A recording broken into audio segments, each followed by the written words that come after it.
মায়েরা সব বোঝে। মা, আজকে টিফিন দিতে হবে না। কেন? আজকে আমি বন্ধুদের কাছ থেকে খেয়ে নেব। রোজ রোজ টিফিন নিয়ে যেতে ভালো লাগে না। ঠিক আছে। ওই, কি টিফিন এনেছিস? আমাকে একটু দে। আজকে আমি টিফিন আনিনি, তোদের কাছ থেকে খাবো তাই। ভাগ, তোকে কেন টিফিন দেবো?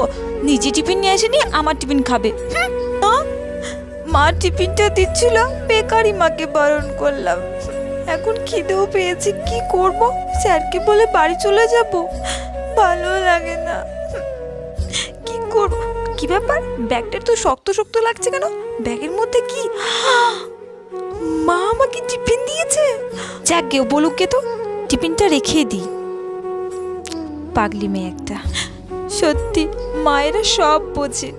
থ্যাংক ইউ মা। ভিডিওটি ভালো লাগলে লাইক করে অবশ্যই সাবস্ক্রাইব করে দিও।